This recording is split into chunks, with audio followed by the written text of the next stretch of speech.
Testing, testing, 1, 2, 3. Testing, testing, 1, 2, 3.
Marcus Speaks.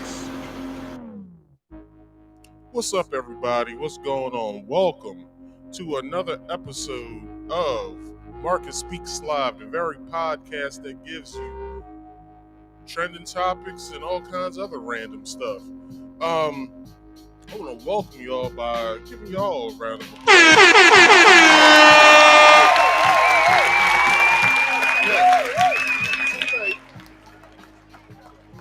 Tonight,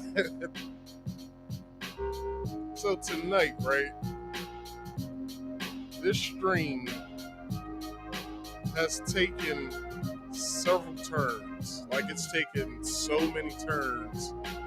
I was talking about one thing in the beginning of the week. I was talking about something else another part of the week.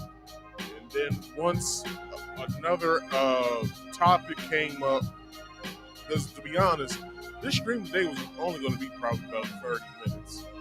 I'm not even bullshit. I'm talking about from when the stream started up until the 30-minute mark. That's how long the stream was about to be. It's crazy, man. So I'm trying to tell y'all, like, it's like this stream is just wild, today. But it's gonna be structured. I got everything that I needed for my main topic today. I got everything for my random topics portion. So how about we get into a little bit of some promotion? So I'll welcome y'all here. All right, like this video, share this video, and subscribe if you are new here. Hit that bell icon to all so you get all of my notifications once I go live. All right, don't be a wallflower. Get that live chat up. I want to know what the hell y'all got to say about anything that I'm talking about tonight. Right? What's next? I'm getting a little messed up in my own stuff. Now, right? Go to what the hell is going on? Now, something happened just now, so we should be fine. Anyway, if you could, please subscribe to this channel, as I said earlier. Also, go to the description box. There's a Rumble link down there. Hit that Rumble link. Please hit the follow button, alright? Although you will see videos from this YouTube, that's not what I'm using Rumble for. Rumble mainly will be for this podcast. I want to start simultaneously streaming from here into Rumble. So just in case some things get spicy over here, we can drop this stream here on YouTube, and everyone, I would like for you guys to head over to Rumble when I start doing that, so we can further the conversation, just in case it's some salacious stuff that we can't talk about here on YouTube, or certain words or certain topics that we can't bring up here on YouTube. We'll head on over to Rumble, and that'll be that. We'll finish the conversation there. I do 2 streams each week, one on Friday, one on Saturday. Alright? My Friday stream is my Marcus Speaks Play, which is my gaming stream. Saturday is my live podcast, Marcus Speaks Live. They both come on each day at 6:30 p.m. Eastern Standard Time. So, if you don't know your region, I suggest you start knowing where you sit at in the country or around the world. Alright? I could be on at 3 o'clock in the morning somewhere in the world right now. Alright? So, don't forget to come and check me out. Make sure that you remember when I'm on and when I stream. Because there's caveats to this stuff. One of those caveats is this. If you would like to come up here and talk to me about any of the topics that I present tonight, you can. Do you know how you do that? Well, you can either hit the link that's pinned to the live chat, or you can just call the number that's also pinned in that live chat. So, either or. So if you want to call in, the call-in number is 302-283-9791. That is 302-283-9791. All right? But there are rules when you hit either one of those. First 2 rules apply to the link. So, if you want to come up here Rule number one is you have to be on camera when you come back here. I have to know who I'm speaking with. I have to know who you are by your face. All right. Also, if you don't want to be on camera here to the public, that is fine. You still have to be on camera when you come to the backstage. But if you don't want to be on camera to the public, there is a question back here in the private chat. Answer that question for me along with the name that is displayed over top of your screen here on the back screen so I can further accommodate you, all right? And the last rule applies to the phone number in the link. Please silence all background noise. I'm trying to run at least a semi-professional stream here, and I do not want to hear any background noise when it comes to me speaking with you. Give me the respect that I want to give to you as well, all right? And lastly, please like this video, share this video, and subscribe if you're new here. Hit that bell icon to all. And when you share the video, share it to your respective social medias. And, let's have some fun. So, if you guys have ever watched my show, you should know that I play videos from YouTube, Twitter. If I can find some on Rumble, I'm going to play them from there as well. But here on YouTube, there's a certain thing that I have to do, and that is follow the rules. One of those rules and guidelines are fair use. Fair use isn't only a YouTube policy, it's also a U.S. law, as well as any other law around the world. But by me doing that, I share little portions and snippets of certain people's or certain content creators' videos to help further my point when I talk to you about any of the articles that I'm presenting to you. All right? All articles in the live chat. I mean, not in the live chat, in the all articles and videos are credited in the description box. All right, I'm not taking any claim of anyone's work. It's all credited in the description box. But if you guys don't know what fair use is, well, this is exactly what fair use is. Hello, everyone. I'm going to tell you about fair use. It's the law. Warning. Federal law allows citizens to reproduce, distribute, or exhibit portions of copyright motion pictures, videotapes, or video discs under certain circumstances without authorization of the copyright holder. This is called fair use and is allowed for purposes of criticism, news reporting, teaching, and parody, which doesn't infringe of copyright under 17 U.S.C. 107. All right, now, that's from the first story. I don't know what the hell's going on with any of this stuff. I'm not touching anything. I don't know what the hell's going on. But anyway, let's get into a little bit of banter. All right.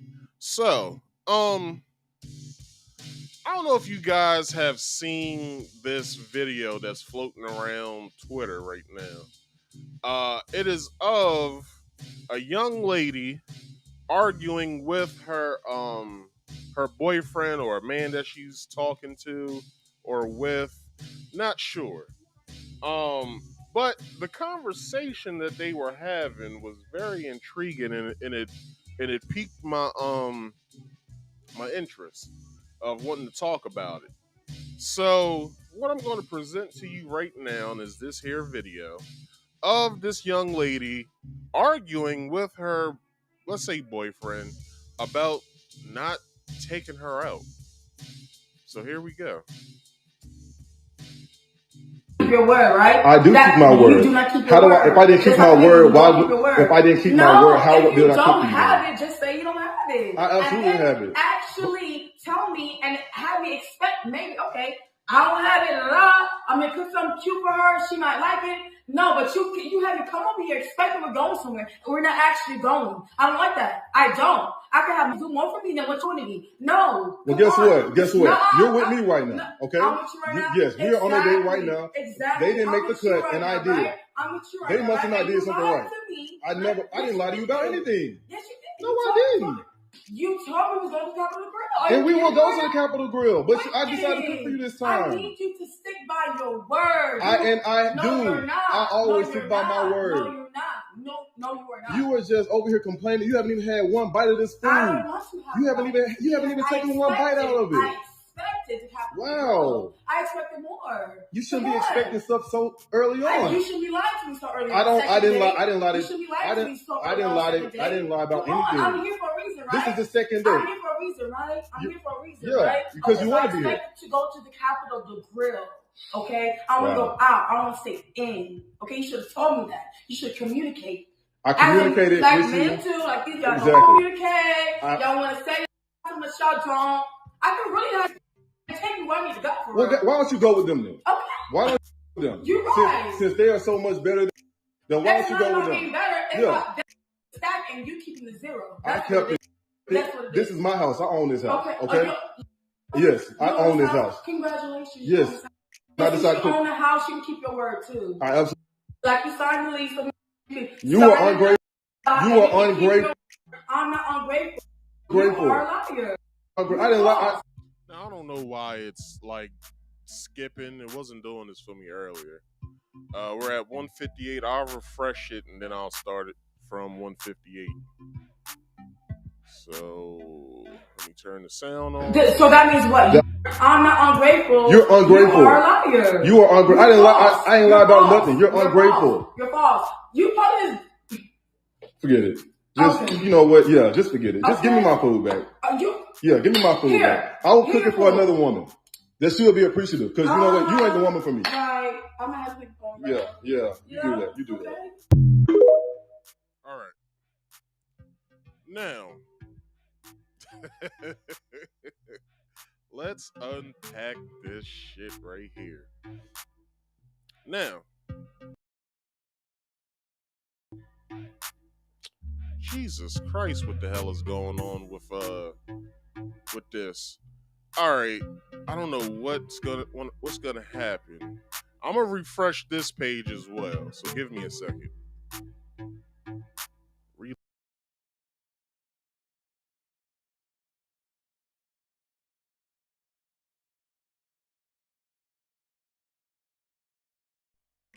All right, I'm back. I don't know what the hell's going on with Restream today, but you guys are upsetting me today.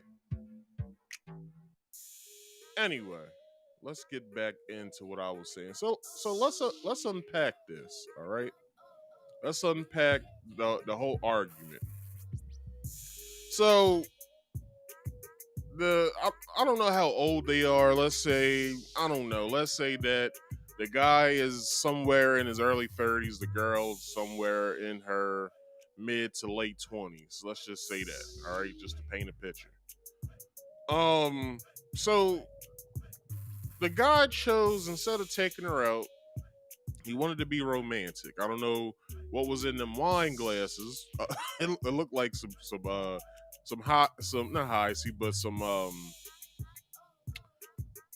Hawaiian punch. It looked like that was in those cups. But anyway, he decided to cook a nice romantic dinner for the girl that he likes, which ain't nothing wrong with that in my eyes. If you feel as though, if I feel as though that I'd rather cook for you or whatever and get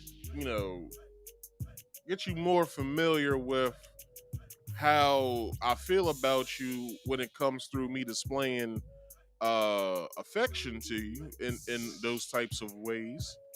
I don't expect lit, to be honest. I don't expect you to cuss me out because I chose to cook for you instead of taking you to, what was it, Capitol Grill she was talking about? I don't understand. I don't understand what the hell she was getting upset about. Because, to be honest, he didn't have to do that. He could have just took you to a restaurant where you don't see who's cooking your food and you don't know what they look like or if they bathed that day or if their hands is clean. You don't know.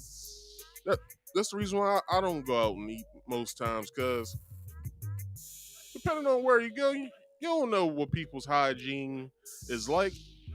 And I'm not even a hypochondriac. Like I don't even, you know what I'm saying, act as if I'm sick because I got touched by somebody, or I'm not a germaphobe either. Like, it's just that I work hard enough to where I can cook the food that I see either on TV or at a restaurant. I feel as though I have that ability to do that. So I'd rather cook for you instead of taking, wasting gas, wasting money. You know what I'm saying? Like, if you want to go out, fine. Like, you know what I'm saying? But if I choose, and let's say it wasn't even last minute. Let's say I call, whatever girl I'm talking to or girlfriend or whatever, and I, make plans with you that weekend saying, hey, yo, like, I'm going to take you out to dinner. We'll go to dinner, then we'll do something fun after that. And then if you want to, keep the party going, if you want to go to a nice little, hole in the wall bar and just, hang out and chill, we can do that as well. Or let's say I further think about what the hell I said to you. I'm going to take you out to eat. I'm going to do something fun with you. And then we can go to a bar. I can just do that in the house. So why not just cook for you, make you feel comfortable in my home, and get you more comfortable and familiar with me and being around me more, and not even worried about wanting to go out or anything. But then there was that girl. She decided.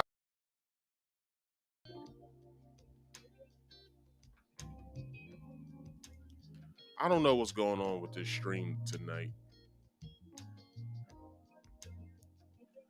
I don't know if it's YouTube. I don't know if it's restream. If it's restreams, and I don't even know where restreams. I don't know. I don't know where restreams offices are, because I know in my area we have a severe weather warning going on. I don't know where they're at. Maybe they're experiencing the same thing, but get it together, Restream. Jesus Christ, I'm trying to do a show here. But anyway, like I was saying, if I decide to be like, nah, the hell with all that, I'm gonna cut us going out tonight. Let's sit in the house. Let's have some fun. And I want to talk to you more. I want to get to know who you are next to being in a loud restaurant trying to overtalk the noise that's going on. I'd rather do that with you instead of, you know what I mean? And then that happens.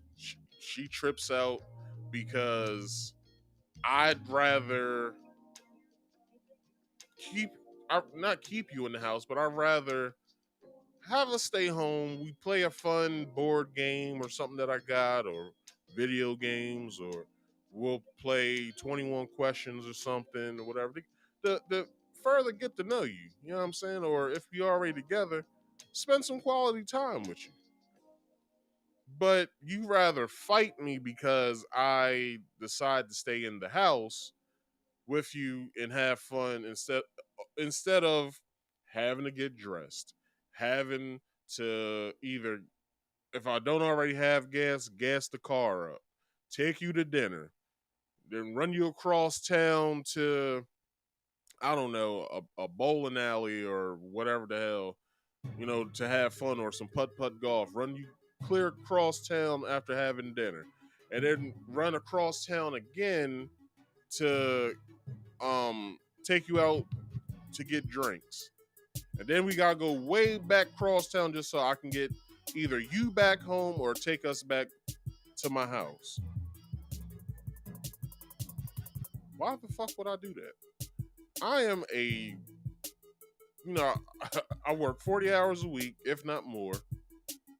And sometimes I don't feel like being outside.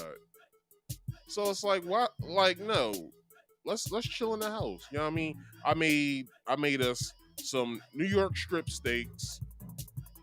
I made mashed potatoes, if not a baked potato. I don't know what the hell that was, but let's say it was a baked potato because that goes with steak.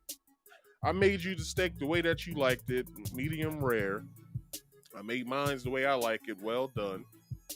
And you know what I'm saying? I got all kinds of toppings for the baked potato.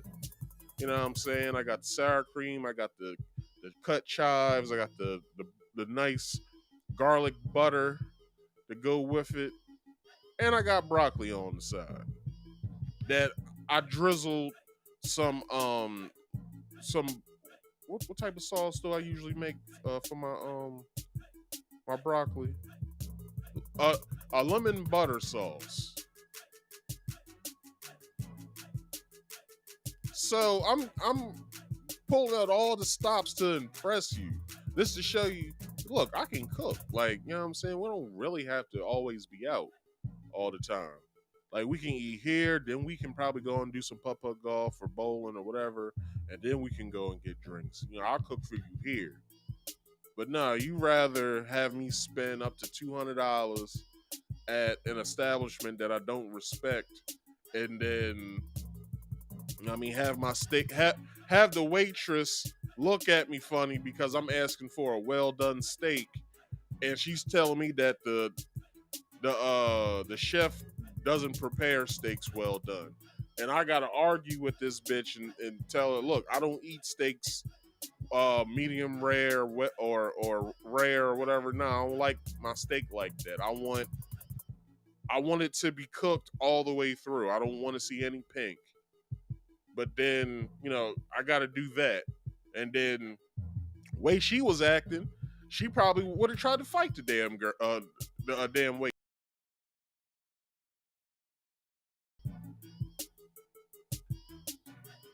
Jesus Christ, what the hell's going on? So, as I was saying, she gonna try to fight the waitress, and it's what the hell? Like, why are we here? That's number one. Why are we here? I could have cooked all this for you at home. But certain females don't understand that. And I've had those types of fights before as well. And it's ridiculous to say the least. Like, why is it that I'm fighting you about not taking you out?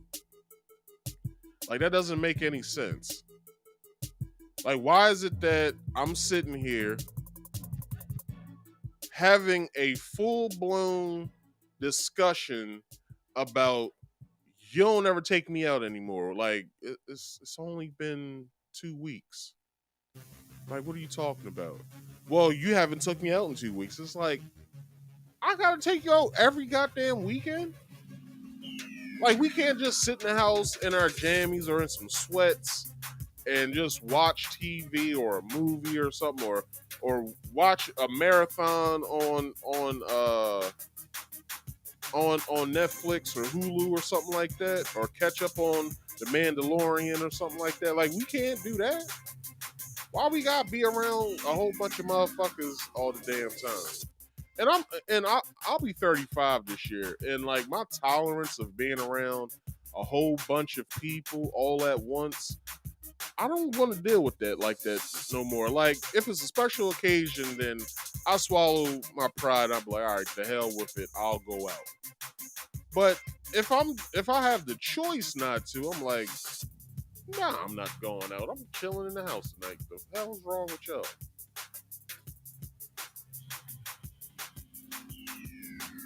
Because it's like, why pay all this money for a house that you bought?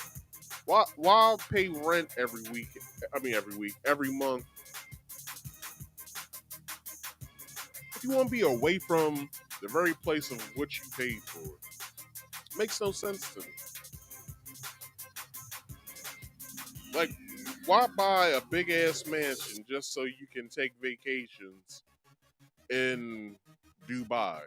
Although Dubai is nice, but I'm saying it's like if you got the money, do it. But it's like if you save your money and you work 40 hours a week or whatever, and you only take vacation like once or twice a year, like why isn't your safe space always abandoned by you? Like your stuff is here. Like why do you always want to be away from it? Because some people have accumulated a lot of bills.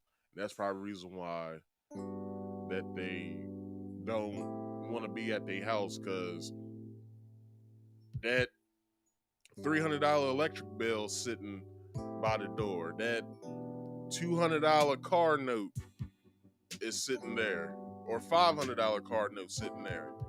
The 200, no, the 300 and some odd dollars you pay in car insurance is sitting at the front door.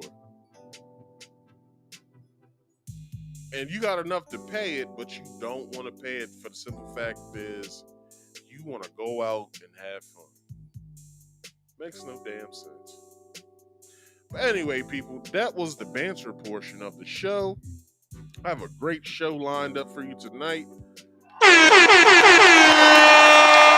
will be going over the overview for the main topic of tonight, and that is top news of the week is R. Kelly set to appeal in new evidence. So the picture that y'all been seeing this whole damn time, R. Kelly's lawyers are trying to place an appeal to either one of two things. They want either to reduce his sentence or they want a new trial. Because as you guys heard last week with this whole R. Kelly thing, as you heard earlier with this whole R. Kelly thing, he, the mother of R.KELLY, she, was sending her daughter text messages basically saying, you need to, wiggle and jiggle and make sure that you entice him and sit on his lap and kiss his feet and all kinds of shit she was saying to her. And it's like, why would you sell your daughter out like that? So they're appealing the 30-year sentence that he is now serving to either be reduced or they want a new trial for the simple fact that they feel as though that he was railroaded.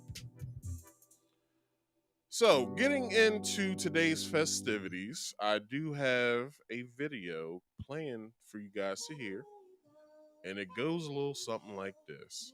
Hello and welcome to our YouTube channel. Today we're discussing R. Kelly and his appeal against his federal sex crimes case in New York.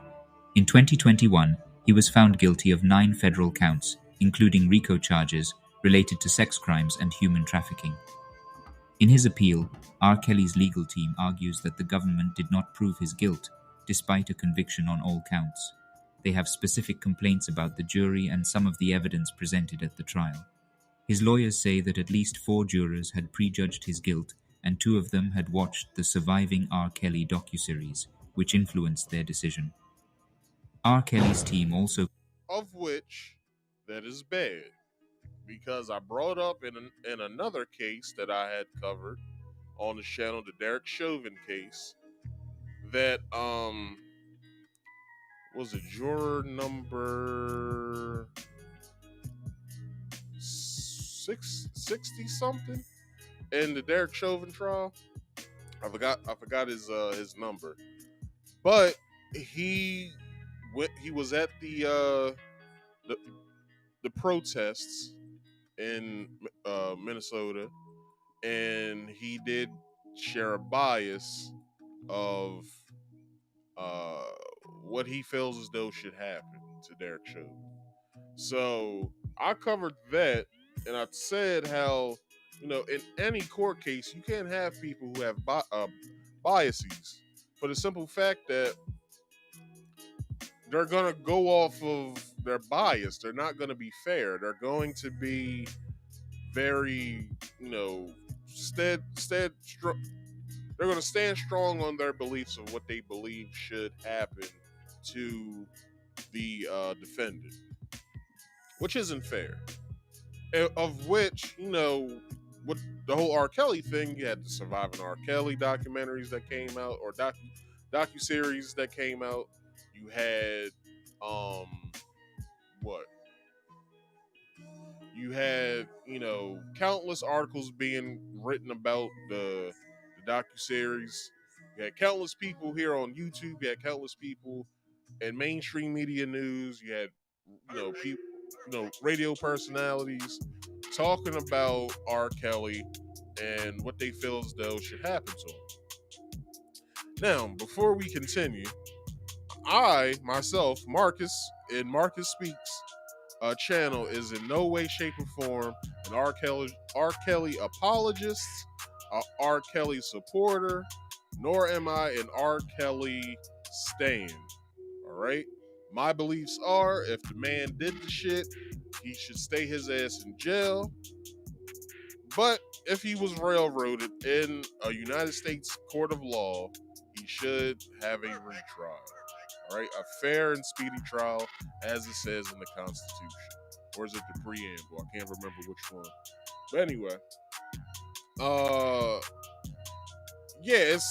like the way that they treated him was a little unfair in the New York court. But you got to remember, New York City is a Democratic city. So, a lot of the people that were protesting for him to be convicted is a lot of feminist women and stuff like that feel as though that he didn't get either enough time. Fuck, man, Jesus Christ, would this damn thing stop? Perfect. Anyway, what was I saying? Oh, that, there was a lot of people protesting against this, and he got his day in court. It really didn't look as if he got a fair trial because of how everyone was speaking about this. And the judge in the Derek Chauvin trial would say after every day would wrap, don't look at the news, don't go on social media, and don't speak about the trial to anyone other than people in your immediate family, right? Because when you start sharing stuff like that, like a trial that's in session and going on, and you share any piece of information that gets out, then word of mouth goes out, and then it might land on the ears of somebody that's either a reporter and stuff like that. And long and behold, they got the damn story wrong. And now the court has to meet, or the judge has to meet with the jury and be like, who the hell said something? And you gotta remember, you're in court, so you're under oath, even as a juror. And if you lie and then they find out that you did it, you can go to jail, or pay a fine. Or if you do fess up to it, you know what I'm saying, like, you can still go to jail because you broke a cardinal rule when it comes to being a juror. You're not supposed to share any information in the trial until the trial is done. And that's what it is. Now, let's continue this video. Claims that irrelevant details about his personal life were presented to sway the jury. Former employees and associates gave false testimony, according to R. Kelly's team, about things they had no knowledge of. Regarding allegations that R. Kelly groomed and molested underage girls, his team explains that some of the girls were 18 when he had sexual relationships with them. For cases where he met with minors, His team says the girls misled him about their age. In summary, R. Kelly's lawyers are appealing his conviction or asking for a new trial. His attorney filed his appeal on Tuesday, and he's currently serving a 30-year sentence for the New York case and another 20-year sentence for a Chicago case. Thank you for watching, and please subscribe to our channel for more updates. So he got 50 years in jail? No, I don't think. I think those will run consecutively together. So, I mean, Hill's. Plus, the way that the jail system is these days, he could, get out early on early release if his lawyers get the 30-year charge down to like 15 or 10 years or something like that. And what can also happen is if it is found out that he did have a judge or people on the jury didn't act in good faith to the law, then that could lessen his sentence, if not get him out. Because we all remember what happened with Bill Cosby. Bill Cosby, he did a deposition,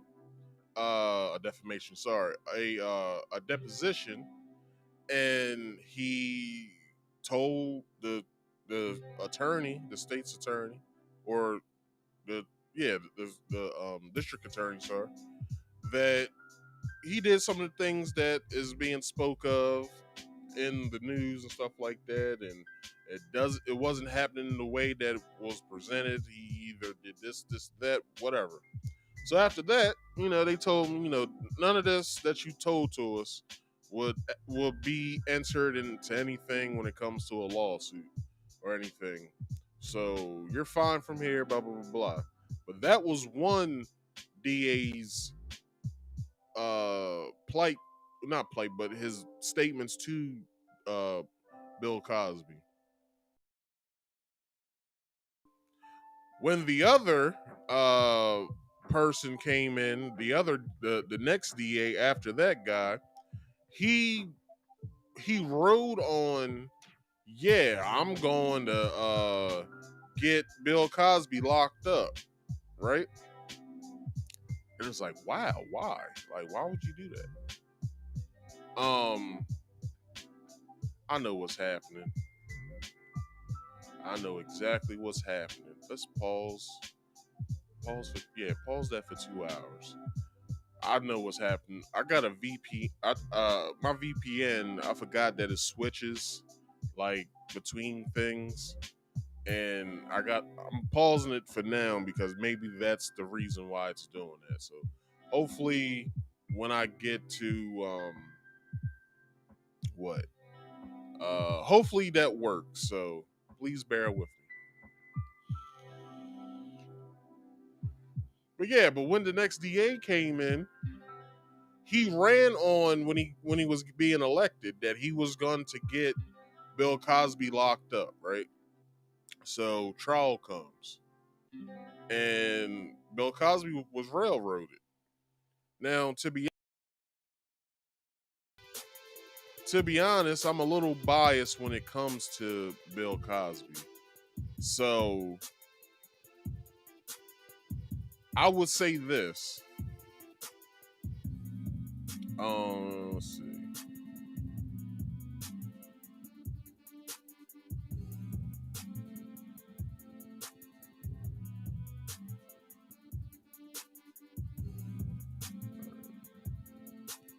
So hopefully that works. So yeah, he gets placed in jail. He's in jail for a little over a year or so. And I believe the DA's office that same district attorney was working for checked the books and saw that Bill Cosby was basically set up and railroaded in that case. So they had to throw the whole damn case out. They had to let him go. They had to let him free because there is no way that they could allow that man to stay in jail because it was all off of a lie, basically. Although he told the truth in the deposition, but the trial was a lie, and he had to get his justice. So he got his justice. He's out. He's with Camille, and he's free.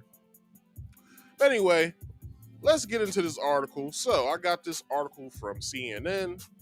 And it is titled "R. Kelly is appealing his 2021 sex trafficking and racketeering conviction." So the article goes like this: disgraced R&B singer R. Kelly is appealing one of his two federal convictions, his September 2021 guilty verdict on sex trafficking and racketeering charges in New York, and is seeking to reverse of the conviction or a new trial, court documents show.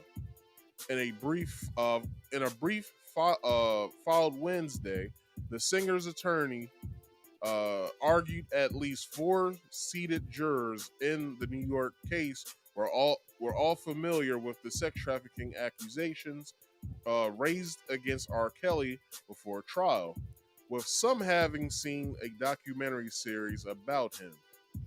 Numerous seated jurors were either familiar with accusations that defendant had a history of sexually abusing underage girls, had previously faced legal problems, and/or had seen the highly unflattering docuseries Surviving R. Kelly, in which several government witnesses had appeared, the brief says. Defense counsel did not move to disqualify jurors who admitted they had prejudged defendants' guilt had gathered knowledge about the case from other sources, it added. R. Kelly was sentenced to 30 years in prison in a New York federal court after a jury convicted him of 9 counts, including one charge of racketeering and 8 counts of violations of the Mann Act. Let's stop right there. Okay, so racketeering. Racketeering is racketeering. I forgot what the I stands for because we're about to look this up. Let's see what does R.I.C.O stand for.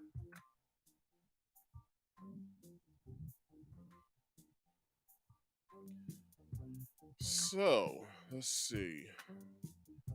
The violation. Hold on. To violate R.I.C.O, a person must engage in a pattern of racketeering activity connected to an enterprise. The law defines 35 offenses as constituting racketeering, including gambling, murder, kidnapping, arson, drug dealing, or bribery. Significantly, mail and wire fraud are included on the list. All right. So R.I.C.O stands for Racketeer Influenced and Corrupt Organizations. All right. So with that being said,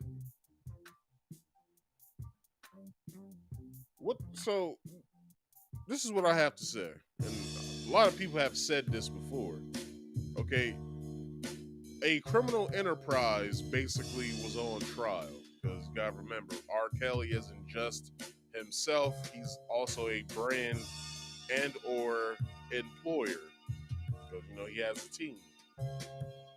So where was they at? Where was his team at in this whole racketeering charge? Not only that, where were the parents who actually gave their kids up to R. Kelly?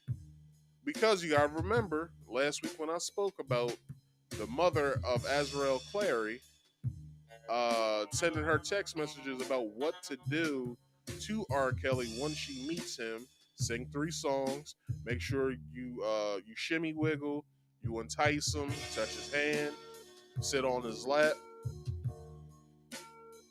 Don't wear your hair like that. Wear it curly. Wear it up and curly. This was R.KELLY's mom. As you remember, R.KELLY's mom was on Surviving R. Kelly Part 2. And her husband was sitting there saying, no, what got into it, blah, blah, blah. That's not my girl. But there's text messages now that show that you were there telling her what to do and how to do it. Kind of weird, right? Anyway. So the violation of the Mann Act. So the Mann Act is basically when a man takes a woman across state lines against her will. But every female that was with R. Kelly wasn't against their will. They were with him. So there's no way he violated the Mann Act.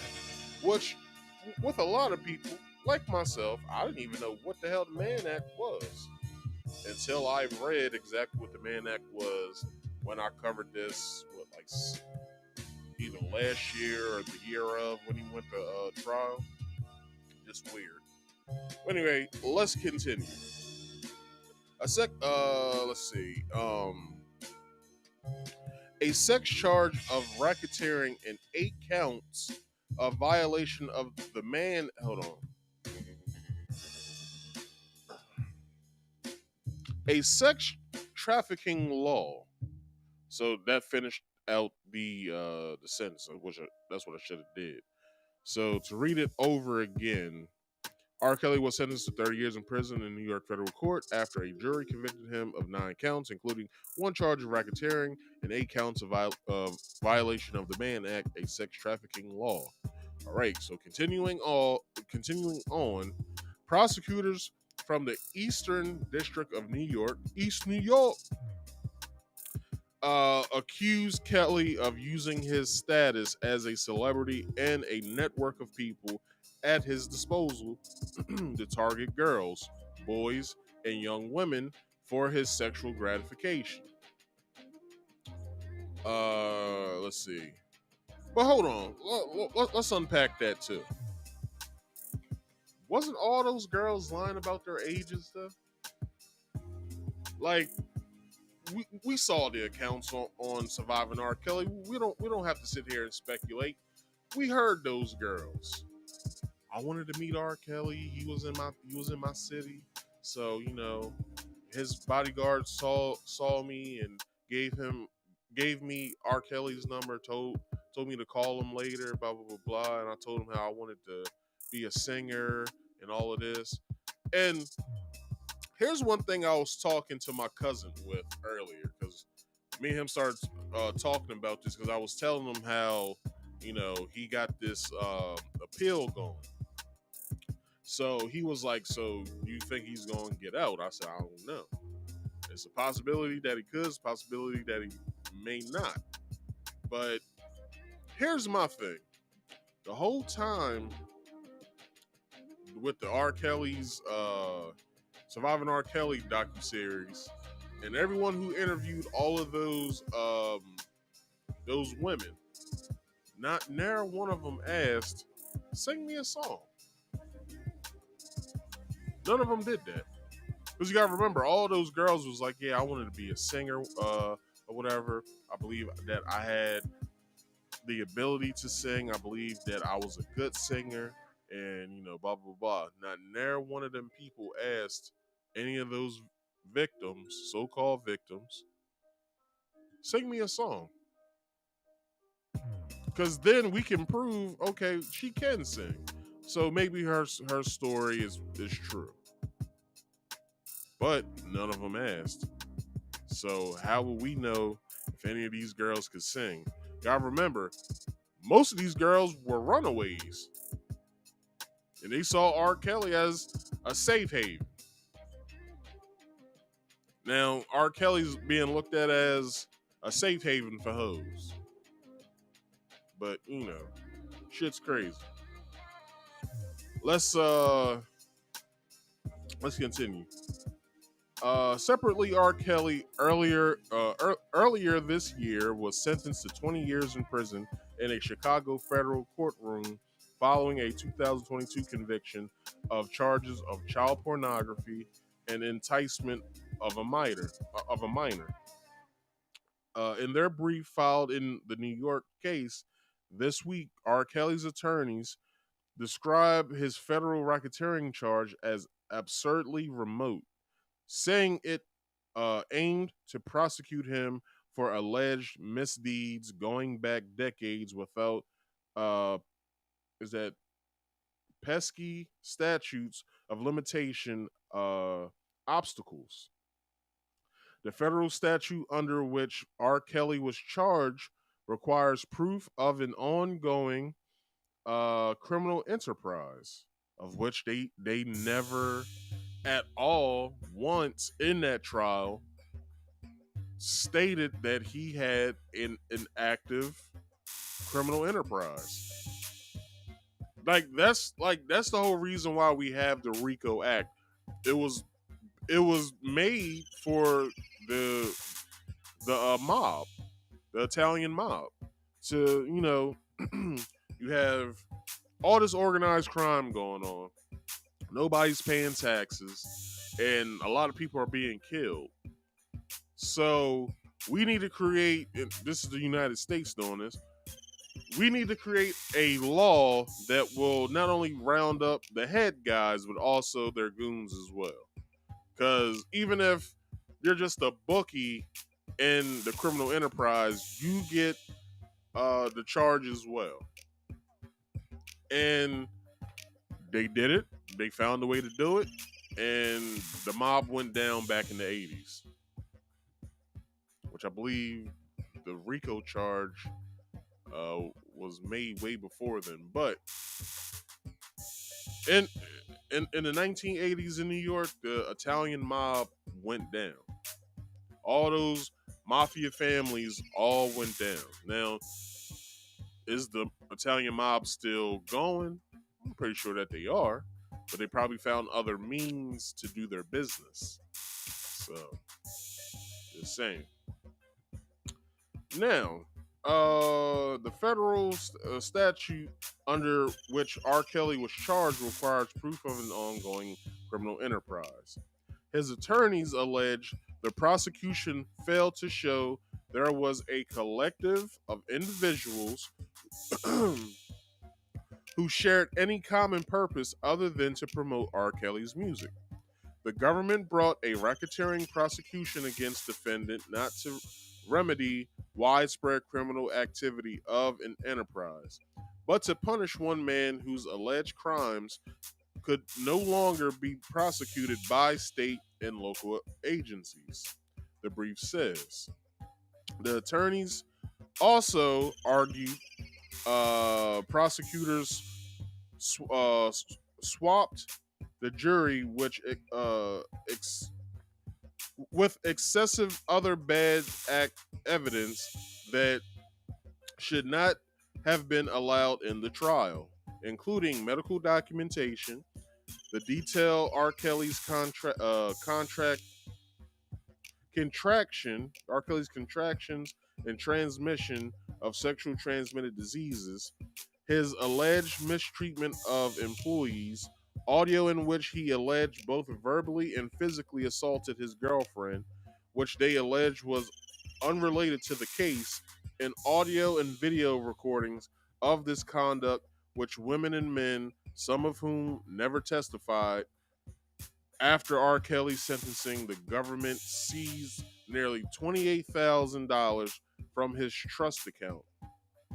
He was also ordered to pay more than $360,000 in restitution to two women who alleged they had contracted herpes from him.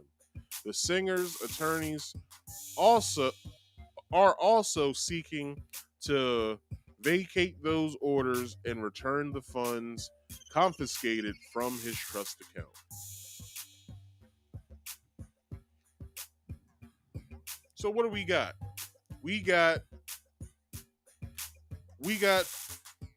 incompetent lawyers at a DA's office basically just drumming charges up because they watched not only a docuseries, but they heard for years upon years that R. Kelly is a child sex abuser.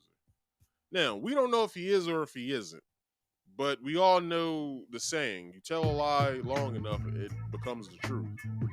So, we don't know if R. Kelly has ever dated anybody that's underage. We all can speculate that him and Aaliyah got married back when she was 14. He was 27 or something like that. And we can only speculate that the reason why that happened is because Aaliyah got pregnant. We don't know. We don't know any of this. Nor has the Halton family came out and said anything about that. Nor has anybody in R. Kelly's team of his employees have said anything of the sort either. But the only person that we can actually ask about any of this information is Aaliyah's uncle, Barry Hankerson, if any of that is true. Now, will he tell the truth? Who knows? Because he, from what they say, he's shiesty his damn self. So, maybe it was true. Maybe it's not. But you see how I'm speculating here. I don't know the truth. Only Aaliyah and R. Kelly and whoever was around them at that time know the truth. But we're sitting here just like when Kevin Samuels died. All the women who celebrated his death, it's like, why are you celebrating his death? Just like the women, when R. Kelly was convicted, celebrated his conviction.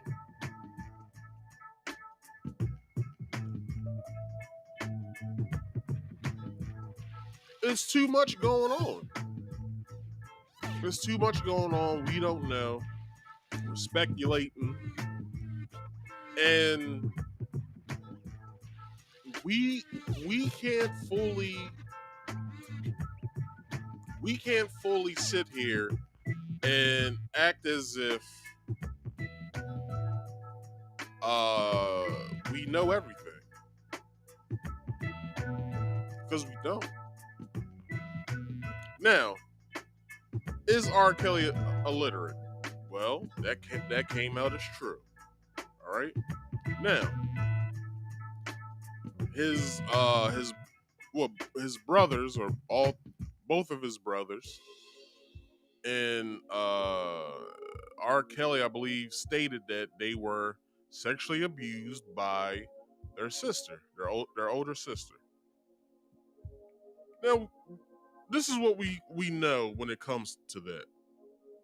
When either being sexually abused by an uncle of yours or a cousin or someone that's familiar with the family, we all know that when stuff like that happens, when someone's sexually abused by someone, that there's a fork in the road after that. They either don't trust being touched by people, or they go down that deviant road where they do the same thing that happened to them, because it might be in the back of their mind that they want the person who did whatever they did to them to pay, so now they're going to do it to other kids to show why people must pay, which makes no sense at the end of the day. But it's like, what did R. Kelly take the deviant road to where he started abusing young girls because somebody when he was young in his family abused him? We don't know. Now, it always comes up that BET interview that R. Kelly did with the television personality Touré. Touré asked him the question, are you into teenage girls or do you sleep with teenage girls? And R. Kelly answered back by asking, when we say underage, how old are we talking? It's like, Jesus Christ. But it's a good. I was in a way not saying that it is, but in a way that's a good answer because when we say teenage, how old are we talking? Are we talking 13 to 19? Or are we talking 18 and 19? Now, I'm not taking up for this nigga, but if he has issues, then a jail cell probably isn't the best place for him to be. Because although he will be old as fuck when he gets out, if any of the new evidence sticks to where he can either get his sentence reduced or he can be freed from jail or whatever. But I will also say this. What we have to do, not just as people, but as just human beings in general. A lot of people right now, when it comes to if we're talking like political sidings, we're talking about the far right at this point. Now, I heard probably one of the dopest fucking statements this week. And just bear with me because this all is going to connect. I do this every week, so just listen. The far right's supervillain right now is a 20-something trans kid that is on the beer of choice that they drink, Bud Light. You heard me speak about this last week. And these people are boycotting Bud Light. They're making Bud Light pay for a bad decision that they made, which was done by ultimately the senior VP or the VP of marketing. The VP of marketing, which is a woman, I guess a progressive woman, and she stated that she thought that the beer brand was too fratty. She wanted to bring a new sort of audience or buyer class to the brand. So I guess she's soliciting trans people to start going out and buying the beer because, you know, I guess they're showing that I guess Bud Light was showing that they was in solidarity with the trans community. Okay, so I know y'all sitting here thinking, like, Marcus, how are you going to loop this back to R. Kelly? Here we go. A lot of people boycotted R. Kelly's music because they feel as though that at the time when all the Surviving R. Kelly docu-series was coming out, that since these women are speaking out, that is now the truth. Oh, well, these women are stating that this is what happened to them, and we must believe them because we have to believe all women. That's untrue. Because the only reason why you're boycotting his music is because it's trendy. That's just like with the whole beer situation, the Bud Light situation. The only reason why these right wingers were boycotting the brand is for the simple fact is that they don't fuck with trans people because it's the trendy thing to do now for certain people to be confused about their sexuality. So since that's going on, I'm not drinking that beer because I don't want to share a beer that I've been drinking since I've been in high school with some Johnny come latelys or some Johnette come latelys. However the hell you want to say it. So y'all boycotted R. Kelly's music. He made him lose money. He then gets railroaded in jail. I mean, not in jail, in court. And now he has to spend the rest of his life in jail of serving a 30-year sentence. Now, people, y'all feel as though that's fair? And what I just read, most of the evidence couldn't have been entered in the first place because it had nothing to do with the trial. But for some reason, the judge allowed it. Now, do you guys not see what's unfair about that? If you see that it is, then please tell me why you see it that way. But if you see that, or if you don't see why that was fair, then you with me then. Like, I don't feel as though that it was fair. I feel as though everybody who goes to trial should have a fair and speedy trial. And I even said that about Derek Chauvin. He deserves a fair and speedy trial, just like the Constitution states, or the preamble, either one. But you also have to look at it like this when it comes to his trial. We saw his crime. It was recorded.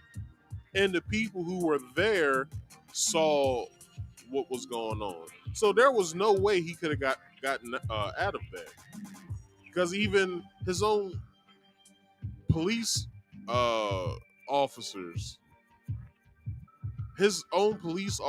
testified against him, stating, we're not trained to do it the way that he did it, but we are trained to do that maneuver in certain situations. But the way he did it isn't the way that he was trained to do it. That's what they were saying. And then when we get the coroners up there, oh my gosh. And the medical examiners, oh my gosh. We saw where the trial was going after that. And you had to applaud the prosecuting DAs. You had to applaud them for the good work that they was doing, and the witnesses that they was bringing up there. Oh my gosh, I was looking at that trial every morning with popcorn in my hand because I was like, I'm watching a show right here. This is how justice gets done. So putting this back on R. Kelly. And I'm gonna reiterate what I said earlier. Why is it that nobody who interviewed these women, I don't know if you can do this in trial, but if it's possible, they should have did it too. Why didn't they ask any of these girls to sing for them? Because that is the main reason why they was trying to get R. Kelly to listen to him, is because they sung. They were singers. So since that's the case, is singing for them traumatizing them because of what R. Kelly did to them? Or do they don't have the singing voice anymore because their dream was stolen from them? Or let's put it like this. Let's just say that they never could sing in the first fucking place. How about that? How about they could never sing in the first fucking place? Holy shit.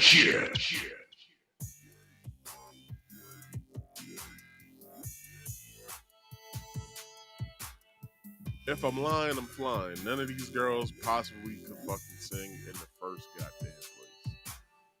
So now the parents want justice because they was offered a deal that they couldn't refuse, but they didn't see the fine print down at the bottom of that contract before they sold their daughter off so they could get paid.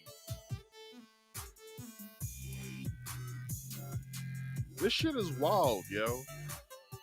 Like, Eddie Griffin said it the best.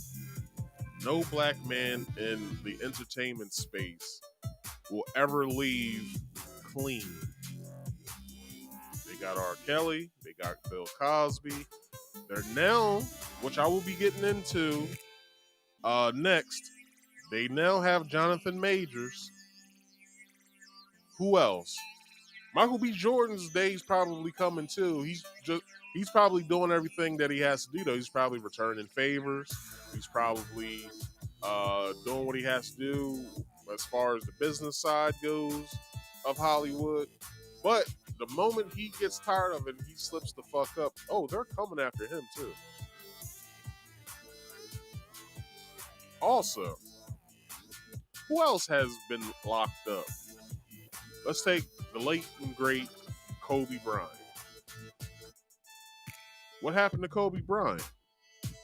Well, Kobe Bryant was such a good basketball player, and he was young at the time when this shit happened. They then playing a white girl. Now I'm making all this up, but we all know like the details of the case. They planted the white girl at the hotel. Well, you know, he was away from his wife. He ain't had no booty in a while. Hey, white bitch, might as well want to come in here and hang out with an NBA star. Well, I don't normally do this. I have a boyfriend. It's just be for a little while. Like, you ain't gotta stay that long. Just come out, hang with me for a couple minutes. You know what I'm saying? I know you at work, but you know, come out, hang with me for a couple minutes. You know what I'm saying? Talk to me, you know what I'm saying? My teammates really don't be talking to me like that. You know what I mean? Let's have a little conversation real fast. Oh, well, if you insist. And what happened? He got some butt from the white girl. And I mean that literally. Got some butt from the white girl. And what happened to him? Oh, he raped me. What? Bitches, you crazy. You offered the booty up on a platter to me. You saw I was this $1 million basketball player or a couple $1 million basketball player. I got money in the bank. My name is in lights every fucking night when I play. Like, what are you talking about? You gave me the booty. Like, what are you talking about? No, he raped me. So what happened? Well, the way Kobe Bryant showed his innocence was that this nigga scored 81 points. He scored 81 points in one game. When I saw that, and I was all of what? When did that happen?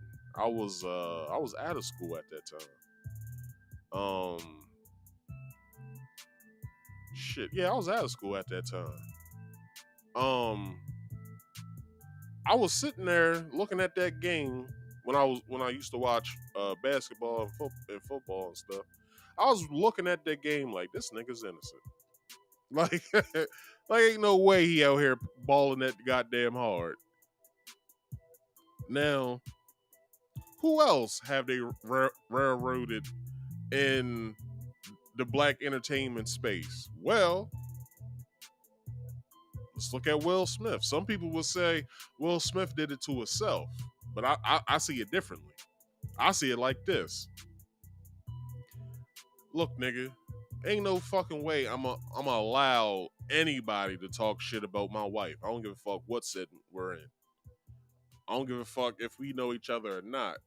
Number one rule with men is always don't talk about my mama and don't talk about my girl. Or my daughter. Well, kids in general, but don't talk about my mama, my wife, or my kids. Number one rule.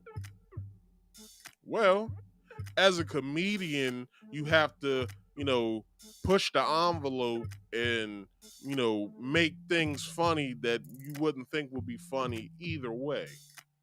And it's like, this nigga sat there and said some shit about his wife. Which, if you look back at it, the joke wasn't even that goddamn funny. You made, a 25-year-old reference? It's like, the only people who got that is everyone who actually went to go and see the movie or who was alive during the time when the movie came out. I was alive at the time. When did G.I. Jane come out? When I was probably like 6 or 7 years old. My mom ain't going to see that goddamn movie, nor did we rent it on video. Jada Pinkett Smith, G.I. Jane 2, can't wait to go see it. What? What the fuck is he talking about? And then people want to harp on, oh, well, it's Jada's fault. Jada been talking about Will Smith for so long on that damn talk show she got, and she done broke the man down. What the fuck is he talking about? There's no way, shape, or form that she did that.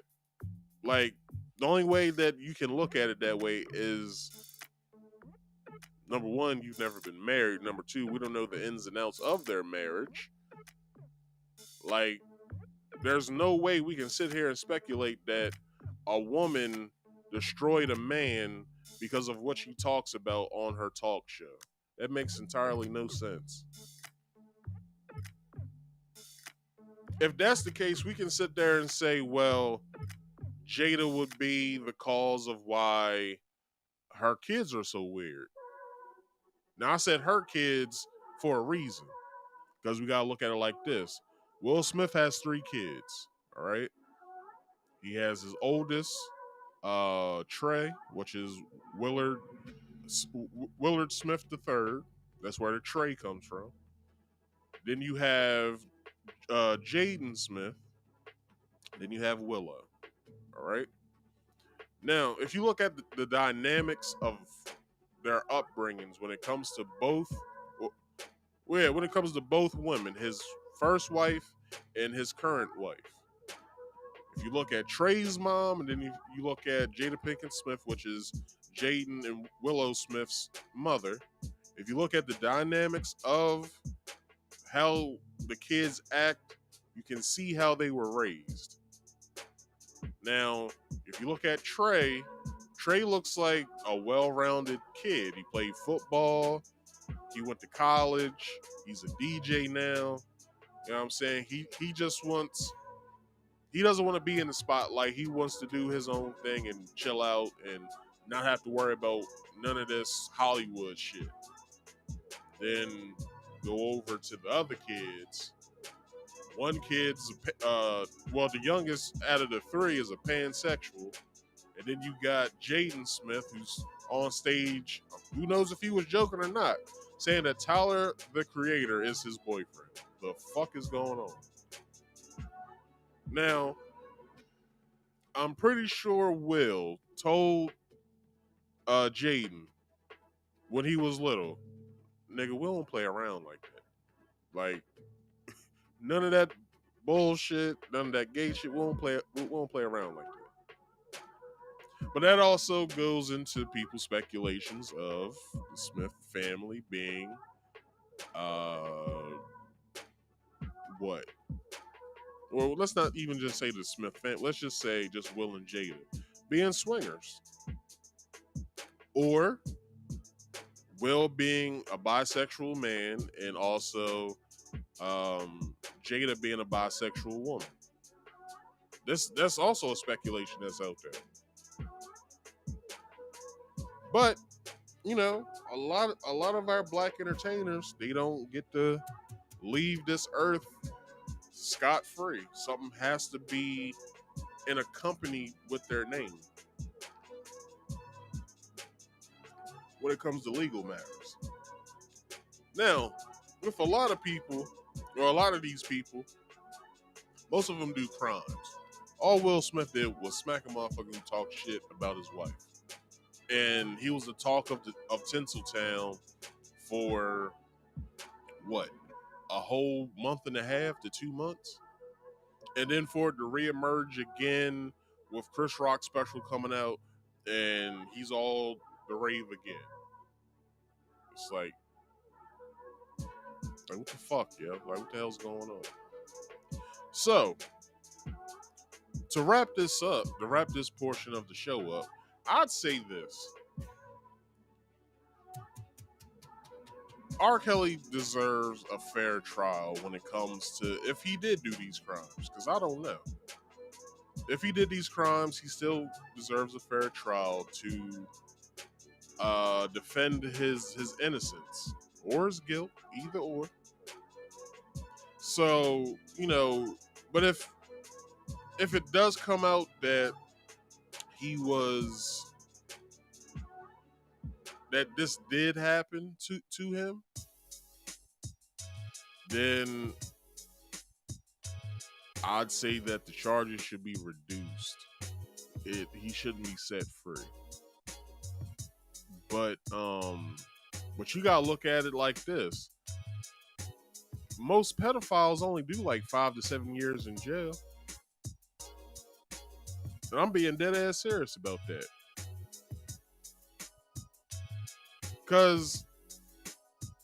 And it's weird too that happens. Like, I don't know if you guys ever looked at like a trial like that, or looked up any like documentation when it comes to like a trial like that. Most of the times, pedophiles or people who have sexual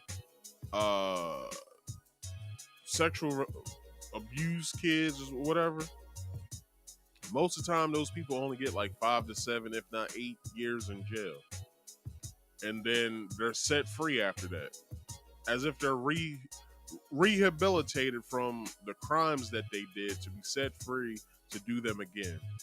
Because the only thing that they mandate them to do is this: you can't go on the internet, you can't be around kids at all, and you have to register yourself as a sex offender, and then whatever neighborhood you live in, you have to go to each house and tell each person that you are a registered sex offender. So, I'd say this: R. Kelly did the shit. He deserves to be in jail. If he got railroaded in jail from evidence that didn't have anything to do with the trial, then he deserves a fair trial. And that's it. So moving on to the random portions of the random topic portion of the show. I have for you, for the overview, Jonathan Majors gets dropped, and Onlyfans model sued by the family of her boyfriend. And y'all might be sitting here thinking, fuck you talking about, Marcus? Oh, we'll get there. Because it's a story that I covered before, so, you know. So, I have this video, and it talks about everything that's going on with Jonathan Majors. Let's go. It was less than 24 hours ago that we learned that Jonathan Majors was officially dropped by his agency. He was already dropped by multiple ad campaigns, including the American Army one, and just recently he lost already one film role, and just now we learned that he lost the second role he had lined up, which was to star in The Man in the Basement. So the United States commercials, they were the first to officially cut Jonathan Majors out. They just stopped showing the ads he was in that were pre-rolling before like YouTube videos and on TV. And quickly after that, it took a couple of days, we learned that the actor lost one role, but it was a smaller one and we didn't really have all the details and it was never really confirmed. It was just kind of like out there. We heard that they were now moving past him and they weren't going to keep him. Now that he's been dropped by his agency, things are starting to kind of, escalate really quickly. So we learned that he was officially dropped for the ad campaign by the Texas Rangers, the MLB team. For those of you that aren't in the United States, that's Major League Baseball. And the latest is the fact that he was going to be starring in the Walter Mosley novel, The Man in the Basement, which was supposed to be this big deal, but now they have officially dropped him and will be looking for another actor. Now, what's more important about this one is that he was also set to executive produce and was going to be using his production banner, aka Tall Street Productions. It was going to be a partnership. So quite obviously, they want nothing to do with anything that has him involved. Now, there's even more to this, which I'll just add on. So he was also to work on the 5th season project on a title, Otis and Zelma. Now, they were just about to close this deal, and the deal has officially been pulled, and he will not be a part of that project, according to Deadline. So it does look like, agencies and pretty much everybody in Hollywood is trying to distance themselves. And again, it's going to be hard for him to secure a new agent unless somebody's willing to gamble before more things come out, or we learn even more details on why he was dropped by his agency. I mean, it's a very, very, tightrope they're walking with this whole situation. And the more we keep seeing develop and the more stories we get like this, the easier it is to see how Disney and Marvel Studios might react sooner rather than later, because there will be pressure on them. There's always pressure on Disney to do the thing, right, that everybody wants them to. And we've seen how if they don't, that can sometimes backfire on them in a very public spotlight. So I guess we're just going to wait and see. I'll keep you guys updated. But, all right. So, what do we have here? Well, we have that, Jonathan Majors is getting dropped, as said by Vulture. Everything Jonathan Majors has been dropped from. So, here's the story. Studios and brands are at a loss with what to do with Jonathan Majors since his arrest for alleged domestic assault on March 26. Despite reps from Majors standing their ground that the actor has done nothing wrong, Majors is still scheduled to appear in court on May 8th in New York. He has gained a lot of momentum over the past year, starring in Creed 3 and becoming Marvel's next villain in Ant-Man and the Wasp: Quantumania, which I watched last night. It's not a bad movie. Like, people gave the movie a bad review, and I don't understand what people's, like, to be honest, it's like, if you're not writing these movies and, you know what I'm saying, you're not being a producer with any of these movies, why do you even have an opinion on something that you didn't create because you feel as though it has some agenda in it, which I didn't even see an agenda in there. Like, I just saw the movie was about family. That's all I see. So, anyway. But the future of his career has become uncertain. From the people behind the scenes to an ad campaigns, here are all of the things Majors has allegedly lost due to his domestic violence dispute. So his management team. Majors was reportedly dropped from his management team at Entertainment 360 and his PR team at the Lede Company.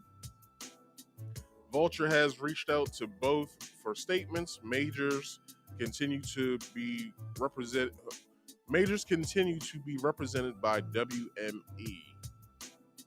So also film and television roles. Several projects in development have dropped Majors from their cast. According to Deadline, the magazine Dreams actor will no longer star in the film adaptation of the Walter Mosley novel, The Man in My Basement, or be considered for the unannounced 5th season's Otis Redding biopic,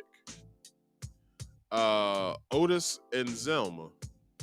As for projects still attached with Major's name, Avengers: The Kang Dynasty coming out in 2025, and Loki Season 2, and also Spike Lee's The Understudy, and Lionsgate's 48 Hours in Vegas as Dennis Rodman.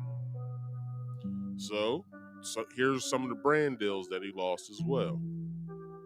MLB's Texas Rangers have removed Majors from their 2023 season ad campaign, reportedly set to debut on Friday. So I'm guessing that was yesterday. As for already announcement endeavors, Valentino and Majors have also mutually agreed that the actor will no longer attend this year's Met Gala. Deadline reported. So, also, Vulture has reached out to the fashion house for confirmation. But here's some things that they're not saying. Well, yes, they are. They are saying, but it's not. It hasn't really been getting like big traction. What's going on, Jay Pylon? How you doing, my friend? So this is what they're also putting out there, and that is this. So they're saying that Jonathan Majors and past girlfriends, ex-girlfriends, are coming out and saying that he also abused them as well. Well, here's Willie D with the story, so take it away, Willie D. What the haters talking about? What's up, family?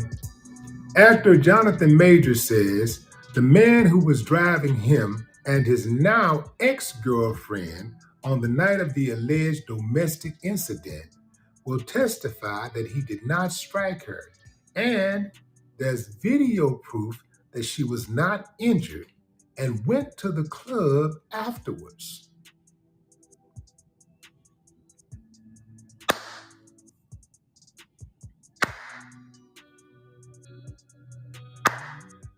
Yeah, man.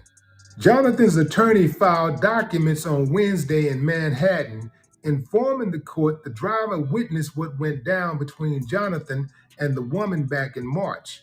According to the docs, around 1 a.m., the driver saw the woman assault Jonathan while she was attempting to steal his phone.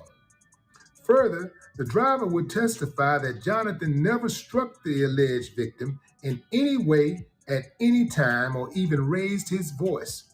Jonathan and his attorney also say the driver saw her hitting, scratching, and attacking him, and that Jonathan asked the driver to stop the car so he could escape her attack, which he did. The woman allegedly told police she suffered a broken finger and laceration behind her ear, to which Jonathan's attorney said, that is a complete lie, and she has video to prove it. Fam, oh man, it gets worse. She says they have hours of security video showing the woman went clubbing and got drunk after Jonathan left her in the car. And she also texted him accusing him of infidelity and threatening suicide. As for when she was out at the club, Jonathan's court filings include screenshots of security video showing the woman freely using her right hand, which she claimed Jonathan injured. In the videos, they say she casually pushes her hair behind her right ear, reaches into her bag several times, sorts through credit cards, handles phones, holds a menu, and easily holds a glass of champagne. They say she was partying pretty hard, throwing back shots and champagne with friends without showing any visible signs of injury. Fam, check this out. When her night at the club was over, they claim she showed up at Jonathan's home at 3:23 a.m., entered his apartment, and called him 32 times and sent several angry, jealous text messages. Jonathan was not at home when she got there. The attorney says none of the text messages accuse Jonathan of injuring her, nor does she mention any discomfort from alleged injuries. They say Jonathan got home around 11:30 a.m. and found her unconscious and half naked on the floor of his walk-in closet. He also discovered she allegedly threw up in his bed and told him she'd taken a few sleeping tablets. Jonathan then called 911 and says when paramedics arrived, the woman allegedly repeatedly told them, "I don't know," when asked what happened to her. In the document, the attorney claims body cam footage shows police interviewing the woman and clearly coaching her to say that Mr. Majors put his hand on her throat. The document also claims that prior to that interview, the woman never claimed that she was ever choked or injured by Jonathan Majors. Who do you believe, fam? Now, that's what he's going through currently, as well as with these women that's coming out as well. Now, I know most of y'all are sitting there like, that had nothing to do with multiple women coming out saying that he also abused them. I know that because I'm just now looking at my list of videos here, and that one, the one that I wanted to play, didn't play, wasn't what just played. But we still have good information that's being brought out with this. But I also have this article from BuzzFeed News, which is about to go out of business. But this is what they had to say. So the title to this is "Multiple Women Are Reportedly Cooperating with the Criminal Investigation." So this is what the story's talking about. Jonathan Majors' attorney again proclaimed that the actor is innocent after a new report that multiple women are now cooperating with authorities in a domestic abuse investigation against him. Citing sources familiar with the matter, Variety reported on Wednesday that more alleged abused victims of Majors have come forward after the actor was arrested in New York on March 25th for an altercation involving a 30-year-old woman who was taken to a hospital with minor injuries to her head and neck. Jonathan Majors is innocent and has not abused anyone. His attorney, Priya Chandri, said in a statement provided to BuzzFeed News shortly after Variety published its story. "We have provided irrefutable evidence to the district attorney that the charges are false. We are confident that he will be fully exonerated. Majors is facing charges of assault, attempted assault, harassment, and aggravated harassment in connection with his March arrest." According to the Manhattan District Attorney's Office, Majors, who had become one of Hollywood's fastest rising new talents, has seen his stardom dim as a result of the incident. Institutions, including the U.S. Army, have pulled advertising campaigns starring Majors. His talent management company, public relations firm, have also reportedly cut ties with the Creed 3 actor. He recently joined the Marvel Cinematic Universe as Kang the Conqueror, a role expected to be a major villain in multiple movies. Marvel has not commented on his relationship with the actor. Now, hold on. I was told that they fired him. That's what I was told.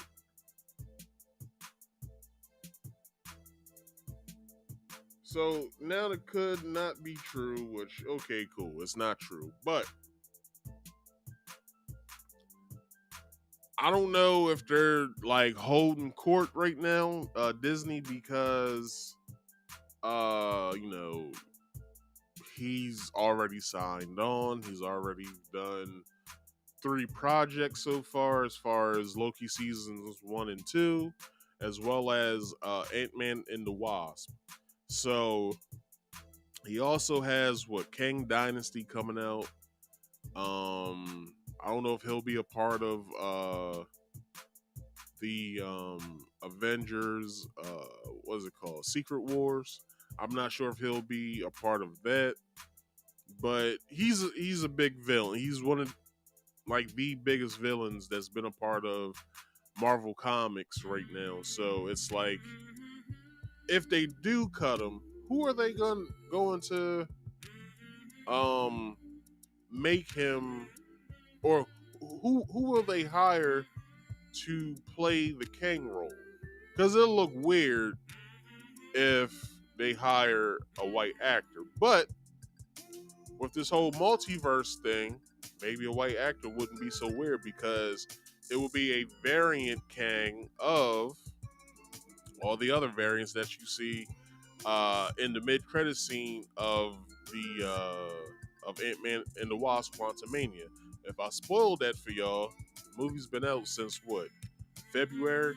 If you haven't seen it yet, then I don't know what to tell you. But yeah, it's like,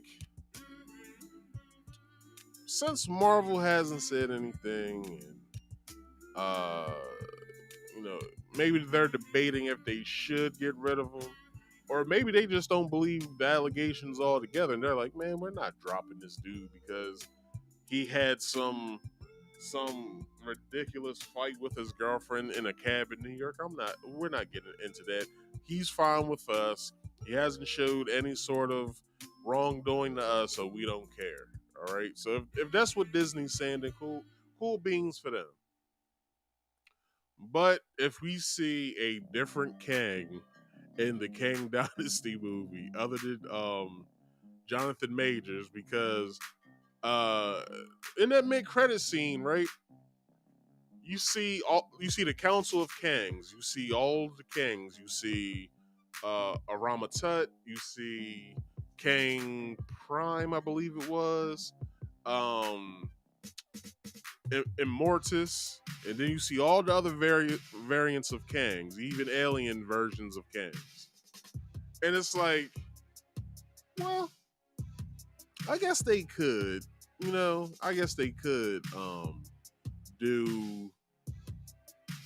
all types of other variants of Kang. You could probably have a white Kang. You could probably have like a what do they call that?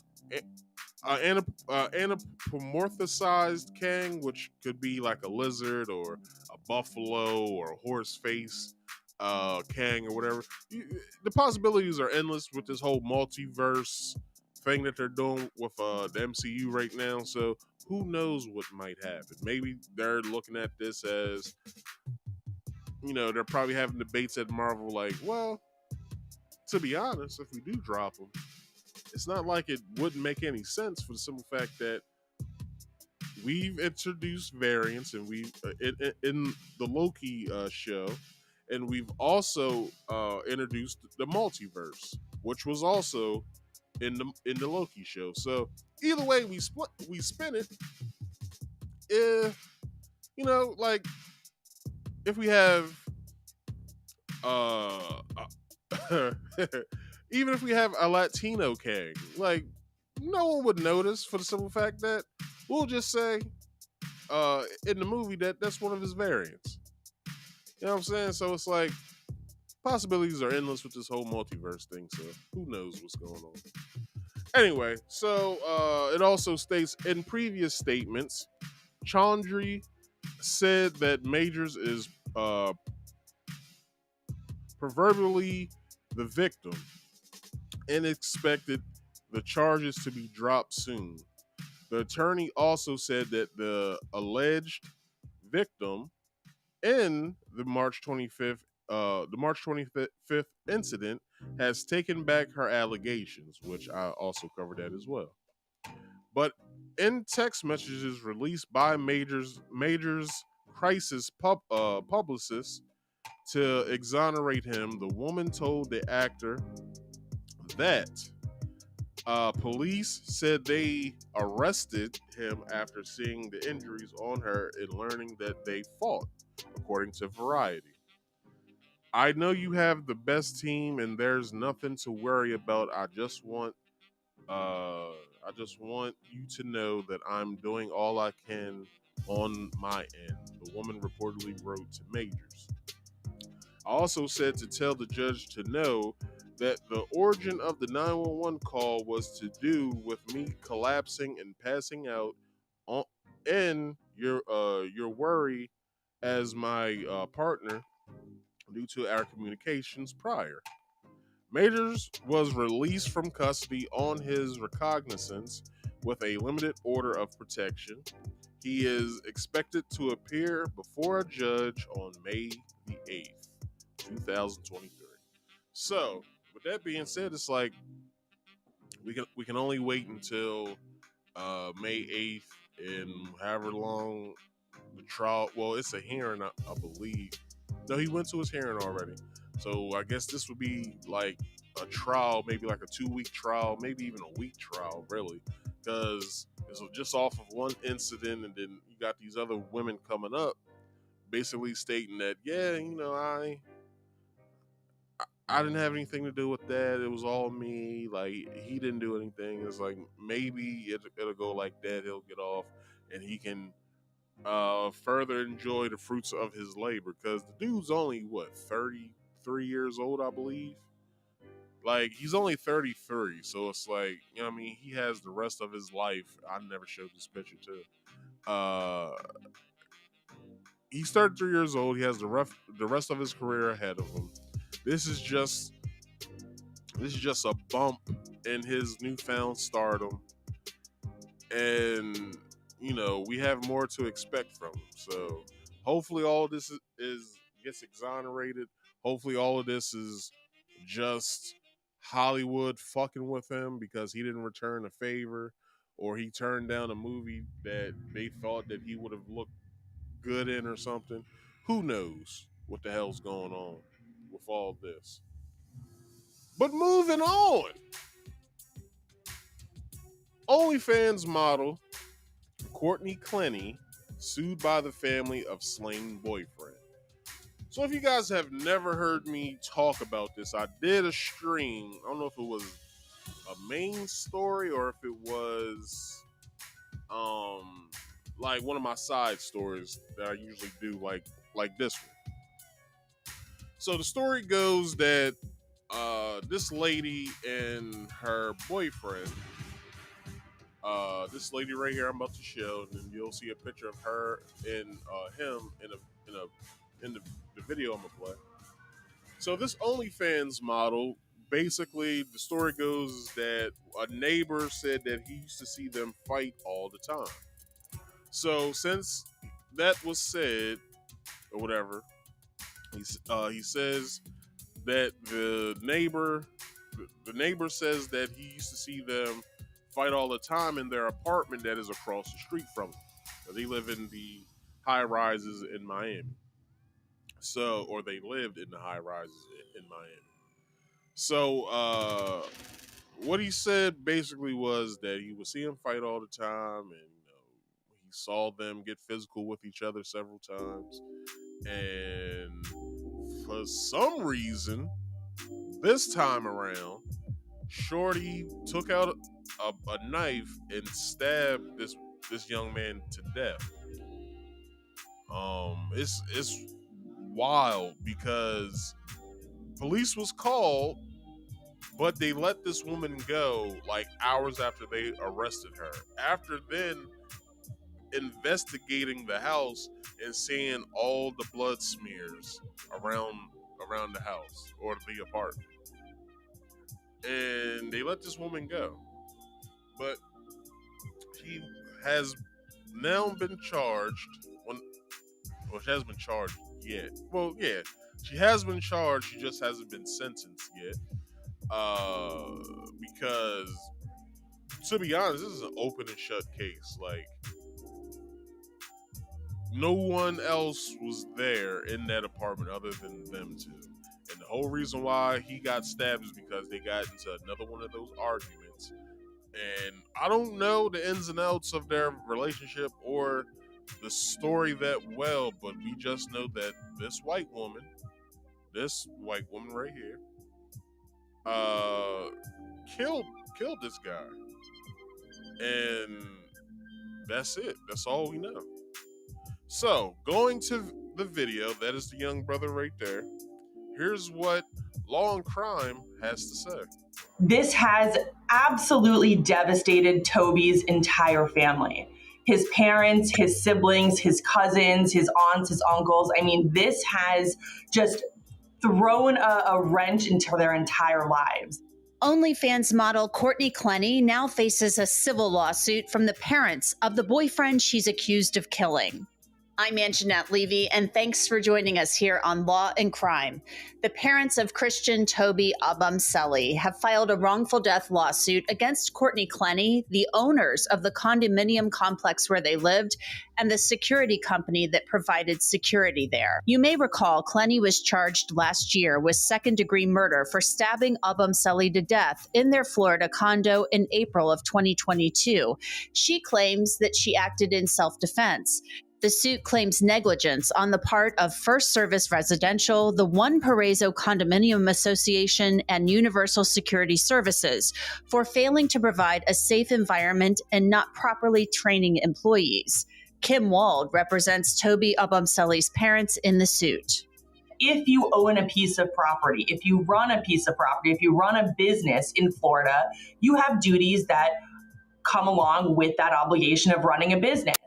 And in this context, if you are a property owner and you know that crime is reasonably foreseeable on your property.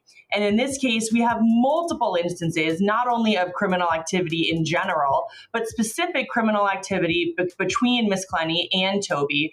If you know that you have this violent criminal on your property, you know that you have all of these horrible things happening on your property, you have a duty to protect your residents, including Toby. And unfortunately, we did not see that in this case. We know that the property management company, we know the security company was on 100% notice of this toxic, volatile relationship and did absolutely nothing to protect Toby. The suit is seeking a minimum of $50,000 in damages. Courtney Clenney worked as an OnlyFans model before her arrest, but she's currently jailed awaiting trial. She hasn't worked in months. We know that Ms. Clenney does have assets. Do we anticipate that she'll attempt to hide or move around those assets, that they're not available to the family? Unfortunately, we do think that that's going to be a reality. But we know she has assets, and she obviously is accountable for these actions as well, and we will be doing whatever we can to recover those assets on behalf of the family because of this horrible thing that she did to Toby. Courtney Clenney claims self-defense in the stabbing. So what if she is successful and is found not guilty of that second-degree murder charge at trial? And, it's a really unfortunate reality that when you see a toxic relationship between a man and a woman, you assume that the woman is the victim. But here, if you look at those videos, if you look at the reality, the facts and the evidence are 100% on our side.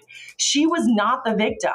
She was the aggressor. We know what she did to Toby. This was not self-defense. This was a volatile woman who was completely unstable and brutally murdered Toby for really no reason whatsoever. I've contacted the companies being sued and Courtney Clenney's lawyer for comment on the suit.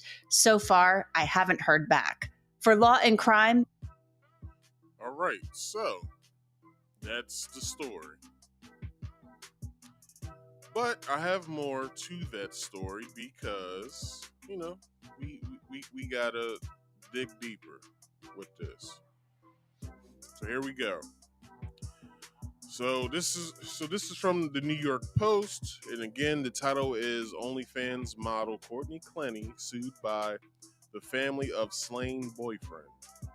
So, the OnlyFans model accused of killing her boyfriend during a blow-up in their luxury Miami apartment has been hit with a lawsuit by his family to cover funeral costs and other expenses.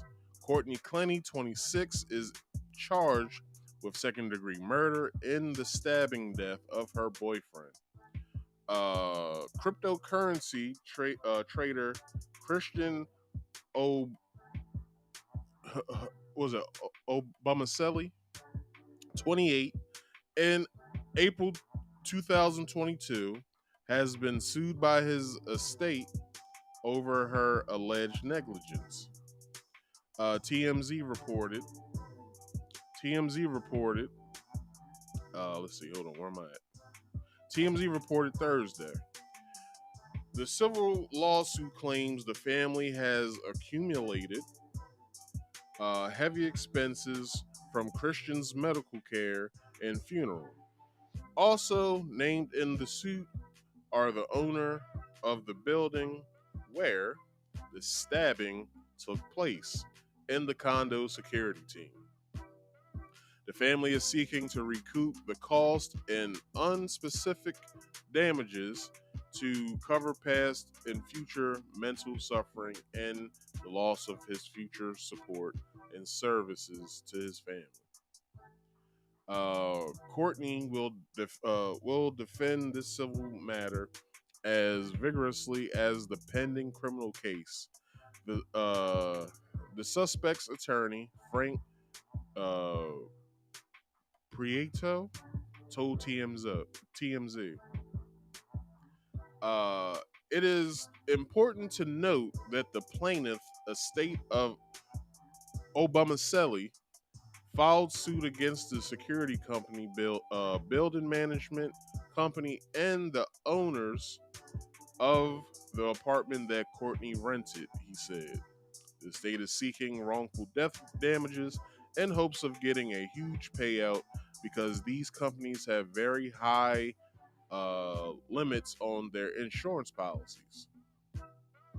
Courtney has no assets to the estate, can collect on Prieto continued. Courtney was a victim of domestic violence, and her actions on the event of the evening of April 3rd, 2022 were taken to save her life. Once she vindicated Once she is vindicated in the criminal matter, the civil case will also fall apart. He added. Clenney, who made over $3 million from the adult site since 2020 and boasts more than 2 million more than 2 million Instagram followers, have claimed she was fending off his attack before plunging a knife into his chest. The social media starlet was recorded threatening Obamacelli's life just 1 month before the stabbing. In December, Clenney, I was supposed to say Clenney, broke down in tears as detectives informed her of Obamacelli's death. She had claimed she had claimed apostrophe, not apostrophe, comma, she but prosecutors have a different version of events. I don't know what the fuck they wrote here, but anyway, alleging that she stabbed him. Crime scene photos showed both Clenney and their apartment covered in blood.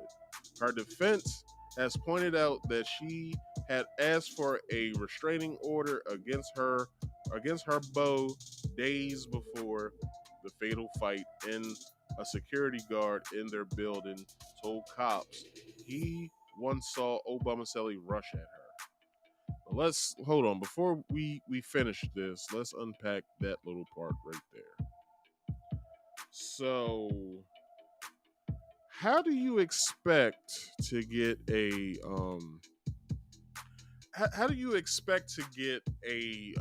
restraining order from somebody that you live with? That's number one. Number two, if she's renting the condo from the company, or they both are, wouldn't there have to be some sort of like legal action taken from the owners of the building to take his name off the lease? If the restraining order would have went through, like, it would have been the whole process or whatever. So my whole thing is this: if they were going through some sort of domestic dispute or whatever, and he couldn't control himself and she couldn't control herself, I've been in that situation before. This is what I have to say to that. The best bet is to get away from that person, right?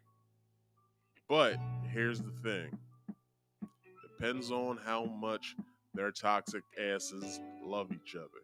Because if they love each other too damn much, then he's going to be right back there. And vice versa. If, let's say, she was the only one being the aggressor, he would be right back there. Because for some reason their toxic lives align with each other and they feel as though that they have to be with each other. All right? And I would say from my experience, I kept going back for the simple fact that I felt as though I was in love with that person. And with that being said, the reason why I felt that way is because for some reason we both shared an intolerable ability to not be able to talk our problems out. For some reason it had to get physical. Now, was I the only aggressor in those situations? No. Most of the time she was. But for myself, I told myself after a while, if I continue to go down this path, one or two things is going to happen. I'm going to either kill her or I'm going to be in jail. So I told myself, if I have to do this in order for her to either listen to me or whatever, I shouldn't be in this relationship. So I told myself, if I have to put my hands on this person again, I am done. So, or if she puts her hands on me, I'm also done.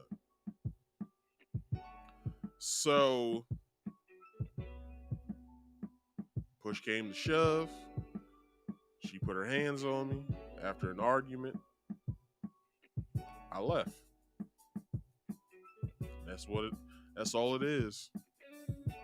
What's the funny part of this story? In domestic violence isn't funny, but the funny part about this story is the day after I left, her apartment got flooded.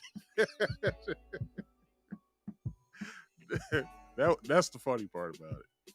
So she had to leave her apartment so they could dry the place out, and they had to dry the place out, and she had to be out of there in for 3 months or something like that. She was out, and it just from there it was like, shit was different after that. You know what I'm saying? So I never went back to her. She never came back to me.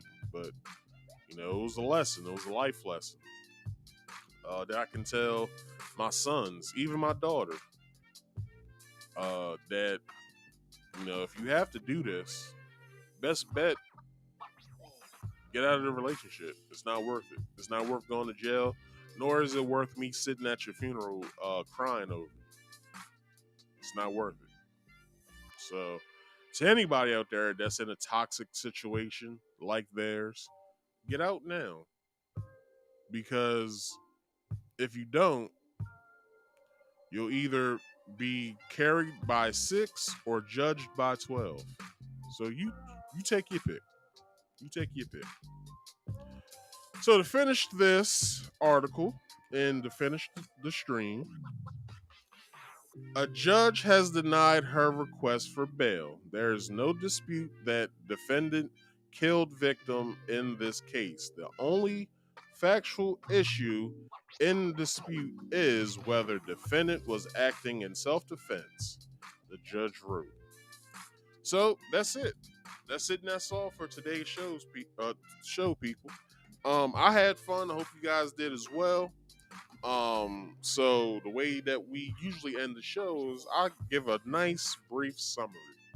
And here the summary goes. So, R. Kelly's attorneys are now placing a motion to appeal his sentencing of 30 years of a racketeering charge.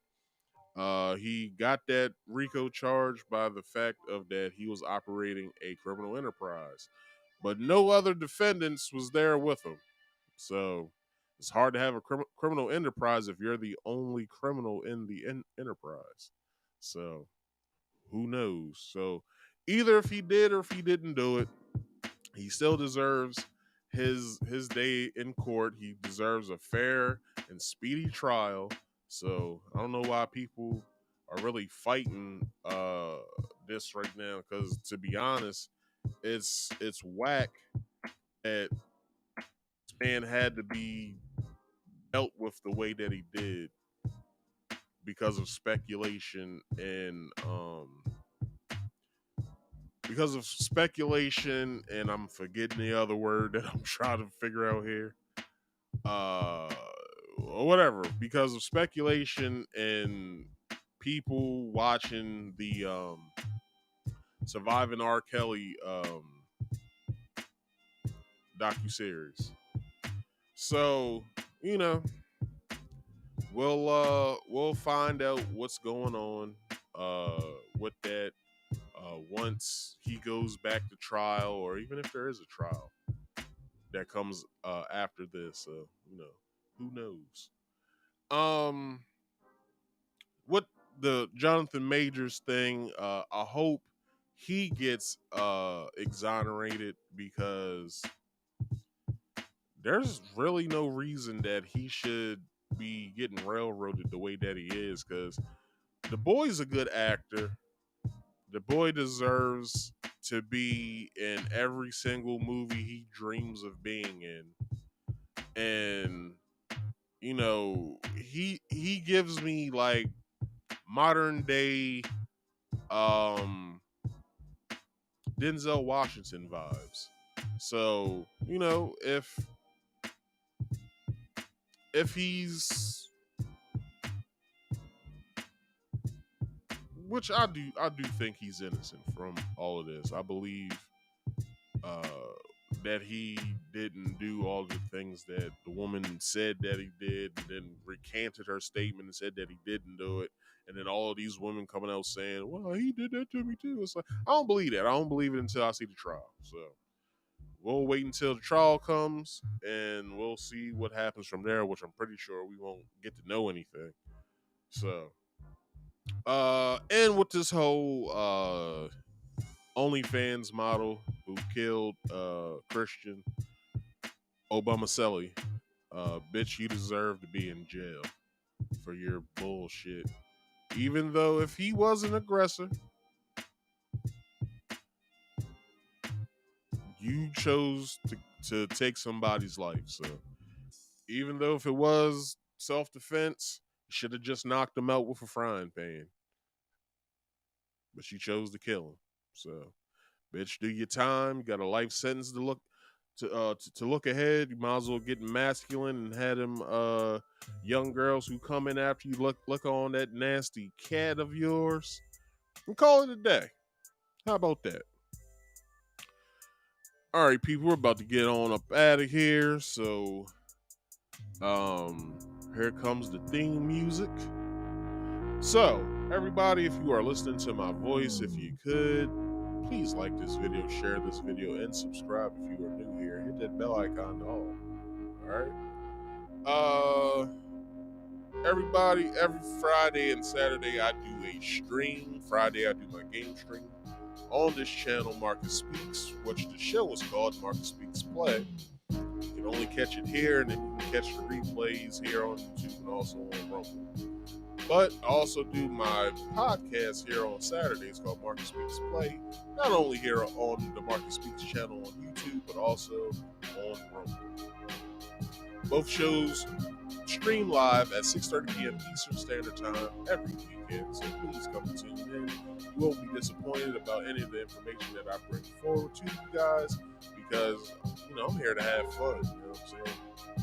So, I would love for you guys to start coming in here and hitting that link or calling in with the number, because, I would like to hear what you guys have to say as well about all of this information that I just spewed out today. Also, please do me a favor. Please do me a favor.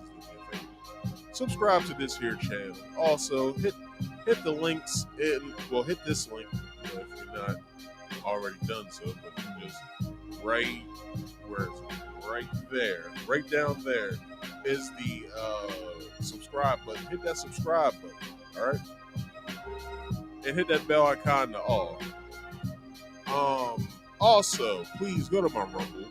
Hit the link that's in the description box. Hit that Rumble link and follow me, because once I get 25 subscribers over there, I can start streaming live over there. I'll start simulcasting to both. So from there, we can get this cracking. All right. So hit the links in the description box below, and make sure you subscribe and follow. But also right down there on that scrolling ticker, you got my social medias. Go to my social medias and follow me over there as well. I'm on Twitter, Facebook, and Instagram. If you ever want to come up to the show and talk to me, you can hit that link, or you can just call in with the call-in number. All right? Call in with the call-in number, which is 302-283-9791. That is 302-283-9791. All right, if you ever do that, call in or hit the link, there's rules that you have to follow. First two rules, go for the link. You have to be on camera at all times when you come to my show here in the backstage. When you want to come on to the show and kick it with me, you have to be on camera at all times. But if you don't want to be on camera, which is rule number 2, you don't have to be, but you still have to be here on the backstage. There's a question always back here in the private chat. Answer that question along with your name, so I can further accommodate you with what you want me to do once I bring you up. And the last rule is to the number in the link too. Please silence all background noise. I do not want to hear what's going on in your life. If your wife's screaming at you, husband screaming at you, or your kids are just screaming at the top of their lungs, or your dog can't seem to control itself, please choose a nice secluded area in your house so you can come up and talk to them. And if you do have me on any device, either a television, tablet, phone, please turn me down or turn me off when you come up here. And lastly, once again, if you could, please like this video, subscribe if you're new here, hit that bell icon to all, and share this to your respective social medias. I have one last thing to say to you guys, and that is, please focus on getting the money, because we all know money makes the world go around. We know money makes people happy. Also, please drink more water for health purposes, because when you drink more water, it helps you lose weight faster. It helps you with hydration, stuff like that. So make sure you go ahead and drink that water. Also, mind your own business for mental health purposes, because when you're in everybody else's business, you're not dealing with your own.